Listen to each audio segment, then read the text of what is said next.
زمین و زماں تمہارے لیے، مکین و مکان تمہارے لیے، چنین و چنا تمہارے لیے، بنے دو جہاں تمہارے لیے۔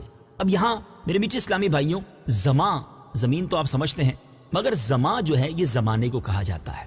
اچھا، مکین جو ہے وہ مکان میں جو اور رہنے کی جو جگہ ہے، مکین و مکان، یعنی مکین اور مکان سے مراد کہ مکان اور اس میں رہنے والا، یہ مراد ہے۔ چنین و چنا سے کیا مراد ہے؟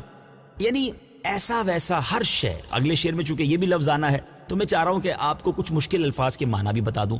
دہن کہتے ہیں منہ کو، ٹھیک ہے۔ اچھا، اب آگے سنتے ہیں کہ اس شعر کا مطلب کیا بنا کہ یا رسول اللہ صلی اللہ تعالی علیہ وسلم، یہ ساری زمین و زماں تمہارے لیے آپ ہی کی خاطر بنائی گئی ہے، اور یہ سارا زمانہ بھی تو آپ ہی کا ہے۔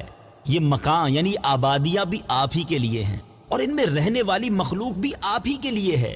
یہ دنیا کی ساری رنگینیاں آپ کے دم قدم سے ہیں، یہ دونوں جہاں بھی آپ ہی کے لیے ہیں، کیونکہ آپ وجہ تخلیق کائنات ہیں۔ جب خدا آپ کا ہے تو ساری خدائی بھی آپ ہی کی ہے۔ اور اعلیٰ حضرت امام اہل سنت یہ بات ایسے ہی نہیں کہہ رہے، سبحان اللہ۔ امام عشق و محبت اعلیٰ حضرت کی شاعری کا کمال یہ ہے کہ آپ کے کئی اشعار تو کسی قرآنی آیت کی طرف اشارہ کر رہے ہوتے ہیں، کئی اشعار احادیث کی گویا شرح بیان کر رہے ہوتے ہیں، کئی اشعار کچھ معجزات نبوی کی طرف گویا اشارہ کر رہے ہوتے ہیں، اور کئی اشعار قرآنی واقعات کو بیان کرتے نظر آتے ہیں۔ تو اعلیٰ حضرت کا یہ شعر اس حدیث قدسی کی طرف گویا اشارہ ہے، لولاک لما خلقت الدنیا، اے محبوب اگر تجھے نہ بناتا تو یہ دنیا بھی نہ بناتا۔ تو اس حدیث قدسی کو ذہن میں رکھتے ہوئے ذرا اس شعر کو سمجھنے کی کوشش کیجئے۔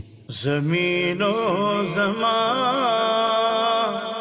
تمہارے لیے، مکین و مکان تمہارے لیے، چنین و چنا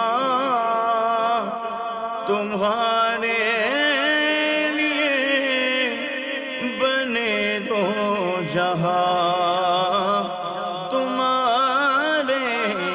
سبحان اللہ، سبحان اللہ۔